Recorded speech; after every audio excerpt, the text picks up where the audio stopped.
आशा की जोत मैथिली कार्यक्रम में हम अहाँक स्वागत कर रहल छी। हमरा लोकनि आजुक दिन निर्गमनक पोथी के छठम अध्याय के अध्ययन करबाक हेतु उपस्थित भेल छी। पछिला कार्यक्रम में हमरा लोकनि देखलहुँ जे इस्राएली लोकक विश्वास मूसा आर हारूनक ओहिठाम गेलाक बाद और कनिक कमजोर भऽ जाइत अछि। तहन मूसा प्रभु परमेश्वरसँ प्रार्थना करैत छथि कि हमरा एहिठाम अहाँ किएक पठा देलहुँ, किएक तऽ हमरा सभक अयलाक बाद हमर भाई बंधुक विश्वास आरो कनिक कमजोर भऽ गेल अछि। एहि पर आधारित अछि आजुक हमर कार्यक्रम। एहिसँ पहिने हमरा लोकनि आगाँ बढ़ी जे प्रभु हुनका कोना सहायता करलखिन और एकटा छोट प्रार्थनाक साथ आजुक कार्यक्रम के अध्ययन आरंभ करब। हे महान परमेश्वर प्रभु जी, हम अहाँके धन्यवाद दै छी प्रभु कि अहाँ महान परमेश्वर छी प्रभु। हमरा सब गोटेक ऊपर प्रभु अहाँ दया राखै छी प्रभु। जतेक हमर श्रोता भाई बहिन छथि प्रभु, हुनका सभक ऊपर अहाँ दया करू प्रभु। जँ ओ कोनो तरहक तकलीफ में छथि, बीमारी में छथि, परेशानी में छथि प्रभु, हुनक बीमारी के परेशानी के प्रभु दूर अहाँ कऽ दियौक। एहि छोट प्रार्थना के हम अपन उद्धारकर्ता यीशु क्रिस्त के नामसँ मांगि रहल छी, आमीन। अब देखियो, हम विश्वास राखैत छी कि प्रार्थनाक बाद अहूँक मन प्रभुक दिस भऽ गेल होइत आ पिता परमेश्वरसँ जे ने अहाँके अछि सेहो बढ़ि गेल होइत। एहिके बातेमे हमरा लोकनि एहिके ऊपर विचार करब। परमेश्वर मूसाक प्रार्थनाक उत्तर देबाक कोशिश कऽ रहल छथि। ओ कहैत छथि कि मूसा, अहाँ एतेक नहि घबराउ, किएक तऽ जहन हम अहाँके एहिठाम पठेलहुँ हँ तऽ अहाँ किएक विचलित भऽ रहल छी। देखियो, यह बात प्रभु यीशु मसीह सेहो कहैत छथि नवा नियमक पोथीमे कि अहाँके मोन किएक व्याकुल भऽ रहल अछि, किएक तऽ जहन हम अहाँके संगे छी तऽ एहि व्याकुलताके की प्रश्न अछि, अहाँ व्याकुल नहि हो। यह बात प्रभु परमेश्वर एहिठाम हमरा लोकनि देख रहल छी मूसासँ बाजैत छथि। बेर बेर एहि बातक घोषणा कऽ रहल छथि जे ओ सर्वशक्तिमान परमेश्वर छथि आ अपन बाचामे कहियो पाछाँ नहि हटैवला छथि। मुदा एहन परमेश्वरक बाचा जहन हुनका भेटल छनि तहन किएक अहाँ एम्हर ओम्हर भऽ रहल छी। एहि बातक सांकेतिक प्रभु परमेश्वर मूसाके दऽ रहल छथि। मुदा देखियौ, मनुष्य जातिके मोन जेना हमरा लोकनि जानैत छी कनिक एम्हर ओम्हर होइत छनि, मुदा एहि कारणे मूसोके मोन एम्हर ओम्हर भऽ रहल छनि। श्रीमान मूसा एम्हर ओम्हर देखैत छथि कि की करूँ, मुदा आब हमरासँ किछु हैत कि नहि हैत। मुदा एकटा बात लेकिन हुनका अन्दरमे बड्ड नीक रहनि, ओ बात थिक मूसा कहियो परमेश्वरक ऊपर कोनो तरहक शंका नहि रहनि। ई बात एकटा परम आदरणीय बात अछि हमर भाई बहिन। एहि तरहक आदर जँ अहूँके हृदयमे परमेश्वरक प्रति अछि वा अहाँ राखैत छी तऽ बड्ड नीक बात अछि। किएक तऽ पवित्र पोथीमे लिखल गेल अछि कि जे हमर आदर करत हम हुनक आदर करबनि। देखियौ, पिता परमेश्वर के अहाँ आदरक पात्र जँ बनक चाहैत छी तऽ हुनकासँ ने बढ़ाबैत रहू। यहोवा परमेश्वर मूसा और हारूनक प्रार्थनाक उत्तर दैत छथि। तैँ परमेश्वर स्वयं मूसासँ कथा कऽ कऽ हुनका विश्वासक सनेश दऽ रहल छथि, जाहिसँ मूसा प्रभुक काजमे बड्ड उत्साहित रहथि।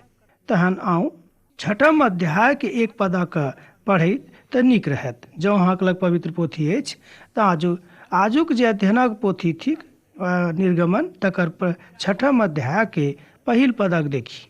तहन परमेश्वर मूसासँ कहलखिन, अब अहाँ देखब जे हम फिरौनक संग की करबनि, जाहिसँ ओ हुनका सभक अपना देशसँ निकालि देत, आवश्यक निकालि देत। देखियौ, पिता परमेश्वर एहि तरहक उत्साह हुनका दऽ रहल छनि, अर्थात मूसाके दऽ रहल छनि। पहिल पदमे एहि बातक लिखल गेल छै। एना अहाँ बुझि सकैत छी कि आजुक अध्ययनक जे पहिल पद अछि तहीमे मूसाके परमेश्वर उत्साहित कऽ रहल छथि। एहि तरहक उत्साह प्रभु परमेश्वर अहूँके लेल करत, एहिमे कोनो संदेह नहि थिक वा संदेह अहाँ नहि राखब। परमेश्वर यहोवा मूसासँ बाजि रहल छथि जे हम परमेश्वर सर्वशक्तिमान थिकहुँ हँ। हुनका स्वयंके लेल कोनो भविष्यक चिंता नहि छनि, नहि कोनो योजना छनि, किएक तऽ संपूर्ण सृष्टिकर्ता आ सब गोटेक लेल योजना बनाबैवला, संपूर्ण संसारक चलाबैवला हमही परमेश्वर यहोवा थिकहुँ हँ। ई बात परमेश्वर मूसासँ बड्ड विश्वासक साथ कहैत छथि, जाहिसँ मूसाके विश्वास होनि कि जे काज हम करि रहल छी कोनो अपना दिससँ नहि, मुदा ई काज परमेश्वरक दिससँ भऽ रहल अछि। मूसाके ई सबटा कथा बाजि रहल छथि जाहिसँ ओ अंतर मनसँ उत्साहित भऽ जेताह आ परमेश्वरक इच्छा कहियो बा मनसा एहन नहि हेतनि जे मूसा हुनका संगे नहि छथि। ई बात परमेश्वर मूसाके जिंदगीसँ एना कहियो मूसासँ अपेक्षा करैत रहथि। हमर भाई बंधु, हमर भाई बहिन, एहि बातक ऊपर अहाँ विश्वास करियौ, परमेश्वर अहूँसँ किछु ने किछु अपेक्षा राखैत छथि कि अहूँ परमेश्वरक लेल किछु ने किछु करू। परमेश्वर मूसासँ कहलनि जे हम प्रभु थिकहुँ हैं। देखियौ एहिठाम दोसर पदमे, जँ अहाँके लग पवित्र पोथी अछि तऽ खोलि कऽ देखियौ, जँ नहि अछि तऽ खूब ध्यान दऽ कऽ सुनियौ। परमेश्वर मूसासँ कहलनि जे हम प्रभु परमेश्वर थिकहुँ हैं। एहिठाम मूसाके उत्साह बढ़ेबाक हेतु परमेश्वर स्वयं कहैत छथि कि हम केओ दोसर नहि, हम कतहु एम्हर ओम्हरसँ नहि, मुदा हम स्वयं परमेश्वर थिकहुँ हैं जे अहाँसँ कथा कहि रहल छी। हम सर्वशक्तिमान परमेश्वरक नामसँ इब्राहिम, इसहाक और याकूबक दर्शन दैत रहलहुँ, मुदा प्रभुक नामसँ हम हुनका सभक सन्मुख प्रकट नहि भेलहुँ हैं। ई बात तेसर पदमे बतायल गेल छैक।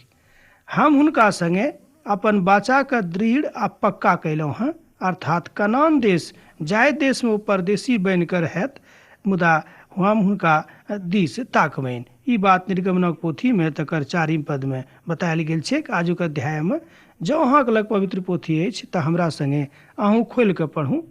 आउ एक बेर हम आरो पढ़ैत छी। हम हुनका संगे अपन वाचाके दृढ़ आ पक्का कयलहुँ हैं, अर्थात कनान देश जाहि देशमे ओ परदेशी बनि कऽ रहथि, हम हुनका दऽ देबनि। देखियौ पिता परमेश्वर कतेक महान वाचा हुनका सभक संगे बान्हि रहल छथिन, वा एना कहियो बान्हि चुकल रहथिन। एहिके बादो मूसाके मोन कहियो कहियो एम्हर ओम्हर होइत रहनि। हमर भाई बहिन, हमर मित्रवर, ई कोनो खराब बात नहीं थिक। मनुष्य जाति के मन कहियो एम्हर ओम्हर होइत अछि। प्रभुके मालूम छनि जे हमरा सब कमजोर लोग छी, हमरा सब एम्हर ओम्हर ताकि सकैत छी, मुदा परमेश्वर एम्हर ओम्हर नहि ताकैत छथि। ओ हमरा सब गोटेके सम्हारैवला प्रभु थिकाह। तहन आओ एकटा पदक आरो देखी। इसराइली लोग जिनका मिस्री लोकनि दासत्वमे राखैत रहथि, हुनक शोर सुनि कऽ हम अपन वाचाके स्मरण कयलहुँ हैं।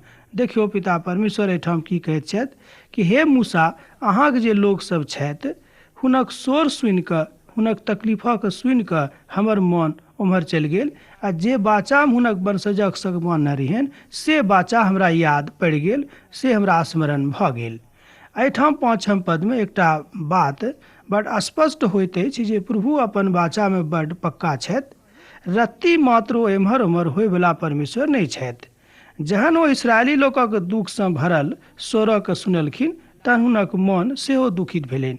देखियौ पिता परमेश्वर हमर मनसँ दुखित होयवला परमेश्वर छथि। ओ अपन मनसँ नहि, मुदा हमर मनसँ कतेक दुखी होइत छथि से देखियौ।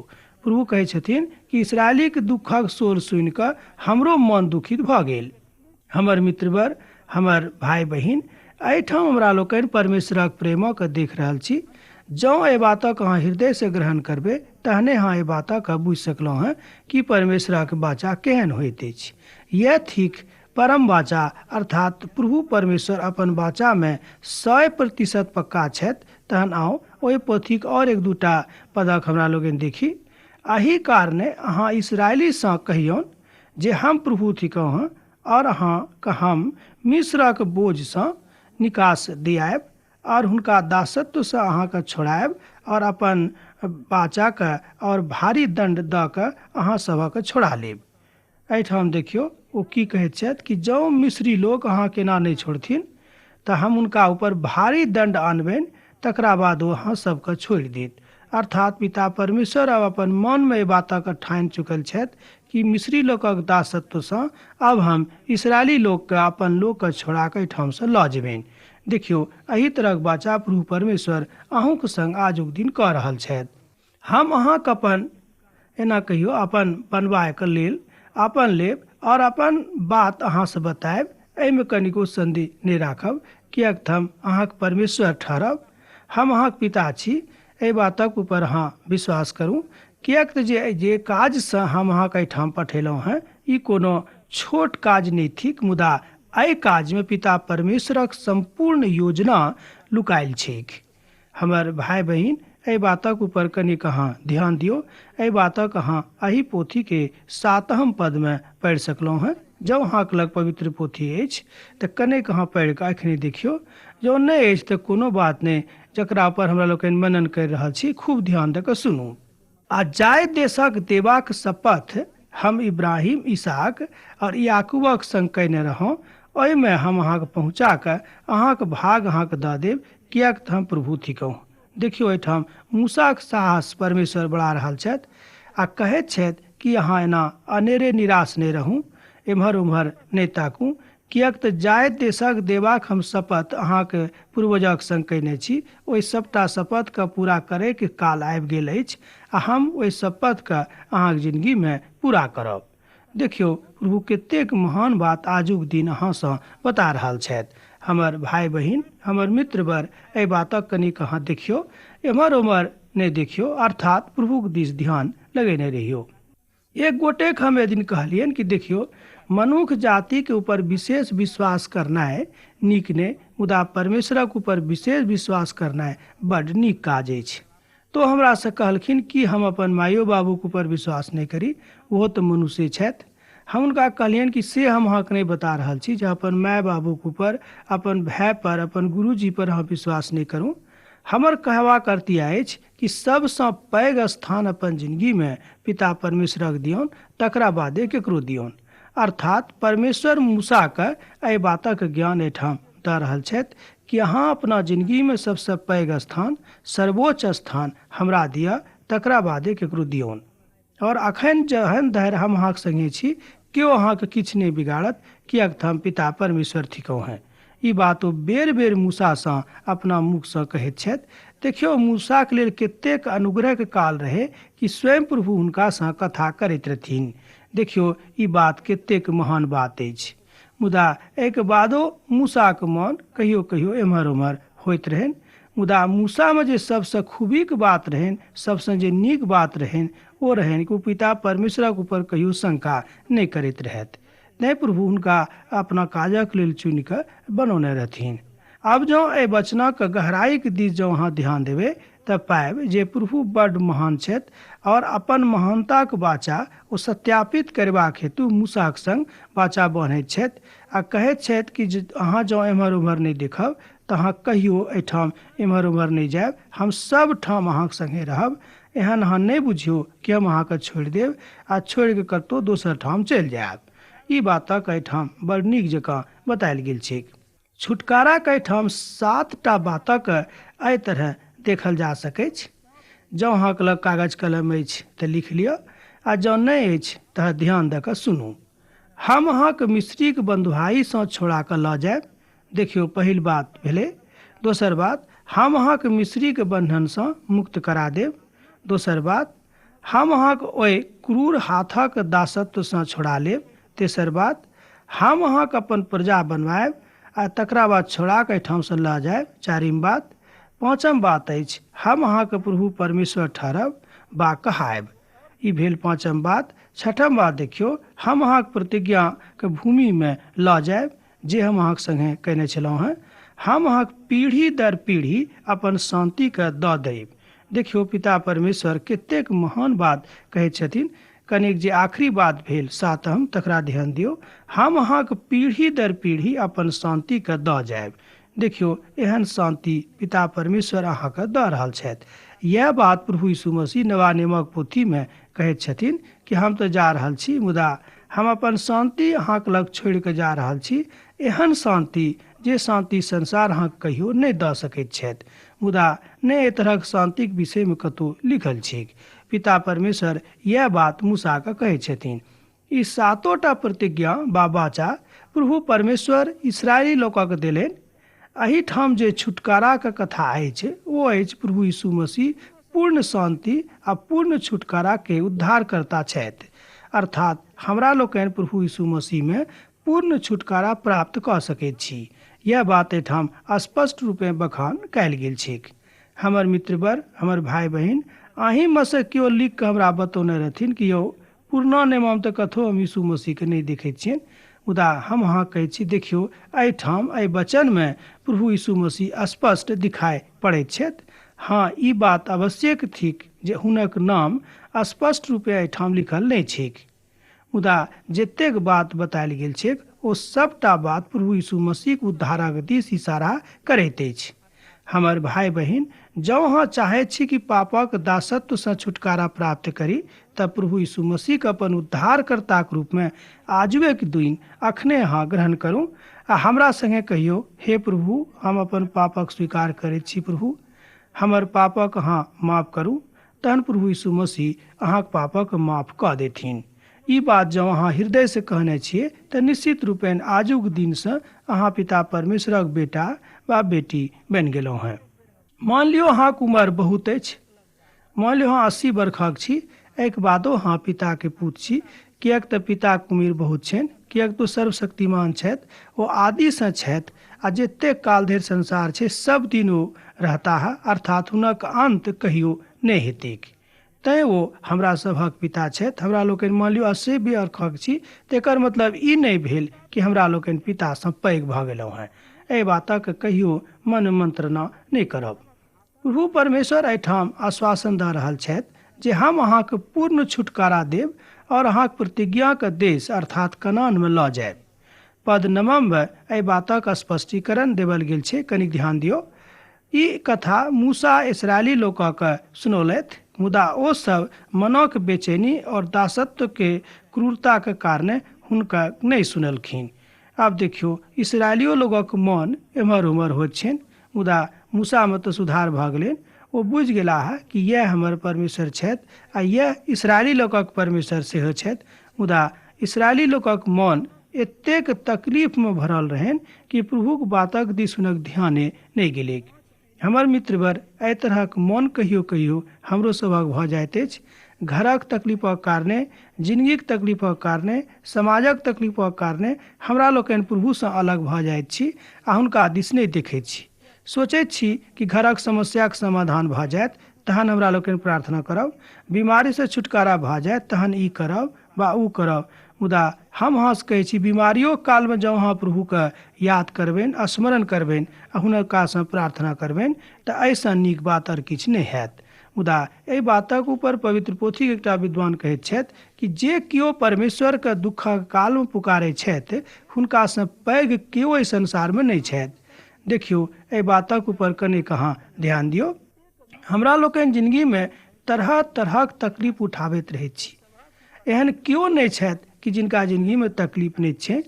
एकटा बात अहाँ सुनि कऽ घबरेबै कि जे केओ बहुत धनिक आदमी छथि, एना हमरा लोकनि बाहरसँ देखैत छियनि कि हुनका कोनो तकलीफ नहि छनि, मुदा जहन अहाँ हुनक जिन्दगीके अन्दरसँ देखबनि तऽ ओतौ देखबनि कि हुनका सभक जिन्दगीमे बहुत तरहक तकलीफ छै। मुदा अहूँ विश्वास करबै कि हाँ, इहो मनुख तकलीफमे छथि। तहन एकटा पदक देखियौ, ई पद बड्ड छोट थिक, मुदा बड्ड एना कहियौ कि वजनदार पद थिक। तहन प्रभु मूसासँ कहलनि, अहाँ जाकऽ मिस्रक राजा फिरौनसँ कहियौन कि जे इसराइली लोकक अपन देशसँ निकालि दियौक। ई बात प्रभु परमेश्वर बड्ड स्पष्ट आज्ञा दऽ रहल छथिन कि अहाँ जाकऽ हुनका बता दियौन कि अब हमर भाइके, हमर प्रजाके एहिठामसँ जाय दियौ। मूसा प्रभुसँ कहलनि जे इसराइली लोक हमर नहि सुनलथि तहन फिरौन हमरे नहायत भद्दा मनुख कह के किएक सुनता है। एहिठाम देखियौ, एक बेर फेर मूसा अपन तकलीफक कहियो, अपन कमजोरीके कहियो स्वीकार करैत छथि। यह मूसामे बड़ नीक बात रहनि। ओ कहैत छथिन, प्रभु, जहन इसराइली लोक हमर नीकसँ नहि सुनैत अछि तऽ फिरौन कतऽसँ हमर सुनत। हम तऽ बहुत भद्दा मनुख छी, हम देखैयोमे ओतेक नीक नहि छी, मुदा हमरा बजैयोके ओतेक अकल नहि अछि, तऽ ओ सब किएक हमर नहि सुनैत छथि।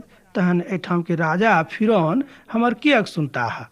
आर प्रभु मूसा और हारून के ई आज्ञा देलखिन। हुनक आज्ञाके अभिप्राय यह रहनि जे फिरौन इसराइली लोकक एहिठामसँ जाय देथिन आ मूसा और हारून एहिमे सफल भऽ जेता है। ई बात प्रभु परमेश्वर आश्वासन दऽ रहल छथिन कि अहाँ नहि घबराउ, अहाँ अपन काजमे अवश्यक सफल भऽ जायब। मूसा जहन प्रभु हुनका फिरौनक लऽ जायके आज्ञा देलखिन तऽ ओ सकचाबऽ लागलखिन कि ओतऽ हम जाए कि ओतऽ नहि जाऊँ। पद 14 लऽ कऽ पद 20 धरि मूसा और हारूनक वंशावलीके देखावल गेल छै। जँ अहाँके लग पवित्र पोथी अछि तऽ अहाँ पढ़ि कऽ देख सकलहुँ हँ। हुनक पितरक घरानाक मुख्य पुरुष यह रहत। इसराइलक जेठ पुत्र रूबेनक पुत्र हनोकक पल्लू और हेरोन और कर्मी रहत। एहिने में रूबेनक कुल मिलाकर सिमोनक पुत्र और न कहियो एमुएलक यामीन और ओतऽ जतेक लोग रहत ओ सबटा एहि बातक ऊपर विश्वास करैत रहत कि पिता परमेश्वर छथि, मुदा हुनक विश्वास एतेक मजबूत नहि भेल रहनि। कनानी स्त्रीक बेटा साहुलक रहत। एहि में सँ सिमोनक कुल निकलनि और लेवीक पुत्र जाय में सँ हुनक वंशावली चललैक। हुनक सभक नाम यह अछि जे गेर्शोन, कहात और मरारी। लेवी के पूर्ण अवस्था अखन 137 वर्षक भेलनि। एहि बातक एहिठाम सेहो बतायल गेल छै। आगम पद में हमरा लोकनि देखब कि परमेश्वर मूसाके वा हारूनके आज्ञा दैत छथि कि अहाँ सब एम्हर ओम्हर नहि देखब, सोझा सोझी हमरा दिस अहाँ सब नजरि राखब। एहिठाम हमरा लोकनि पद 20 में देख रहल छी। आमराम अपन फूफी एकोबेदेन संग विवाह कयने रहथि और हुनके में सँ मूसा और हारून उत्पन्न भेल छलाह। आमराम पूर्ण अवस्था जहन 137 वर्षक भेलनि। देखियौ जे बातक विषय हम अहाँ अखन कहने छलहुँ हँ, एहिठाम लिखल छै कि हुनक उम्र कतेक दिनक रहनि। एहिठाम स्पष्ट रूपे लिखल गेल छै 137 वर्षक ओसभ भऽ गेल छलाह। ई पद में मूसा और हारूनक माता पिताक नाम बतायल गेल अछि, मुदा प्रश्न उठि रहल अछि जे मूसाक चर्चा बहुत ठाम एना कहियो भेल छनि, मुदा बेसी हुनक नहि भेल छनि। हारूनक चर्चा बड्ड कम छनि। आगूक पद 26 वा एना कहियो 36-27 पद में सेहो अहाँ एहि बातक एना चमकैत देख सकलहुँ हँ कि तकरो ओहिठाम एहि सब बातक ऊपर विशेष रूप में चर्चा नहि कयल गेल छै। हारून और मूसा वह छथि जिनक प्रभु में आज्ञा देले जे इसराइली लोकक जत्था बनाकऽ न कहियो हुनका मिस्र सँ निकालि कऽ लऽ आनू। एहिठाम हमरा लोकनि एहि बातक 26 पद में देख रहल छी। प्रभु हुनका सभक आज्ञा दऽ रहल छथिन कि कोना कऽ अहाँ इसराइली लोकक ओहिठाम सँ निकालि कऽ अनबनि, जत्था बना कऽ ओहिठाम सँ निकालि कऽ आनू, एके बेर सबके नहि आनू। ई सब वह मूसा और हारून छथि जे मिस्रक राजा फिरौन सँ बाजने रहत, हम इसराइली लोकक मिस्र देश सँ निकालि कऽ लऽ जेबनि। एहि बातक अहाँ 27 पद में देख सकलहुँ हँ। अहाँ एहि पदक एक बेर आरो पढ़ी। यह सब वह मूसा और हारून छथि जे मिस्रक राजा फिरौन सँ बाजने रहत, हम इसराइली लोकक मिस्र देश सँ निकालि कऽ लऽ जेबनि। एहि बातक एहिठाम अहाँ देख सकैत छी। जँ पद 12 देखब तऽ पायब जे मूसा बड्ड हतोत्साहित रहथि जे हम कोना कऽ फिरौनक संग कथा करब, मुदा एहिठाम ओ बयान दऽ रहल छथि। देखियौ कतेक महान परिवर्तन हुनका जिंदगी में एहिठाम हमरा लोकनि देखैत छी। तहन आउ अब आखिरी 3 पदक कनेक पढ़ली तऽ नीक रहत। जहन प्रभु मिस्र देश में मूसा सँ ई बातक कहलनि, हम तऽ प्रभु थिकहुँ हँ, तैँ हम किछु जे बाजब अहाँ जाकऽ मिस्रक राजा फिरौन सँ कहबनि। आओ एकटा एहि पदक एक बेर आरो देखी। हम तऽ प्रभु थिकहुँ, कनिक ध्यान दियौ, हम तऽ प्रभु थिकहुँ, तैँ हम जे किछु बाजब अहाँ जाकऽ मिस्रक राजा फिरौन सँ कहबनि।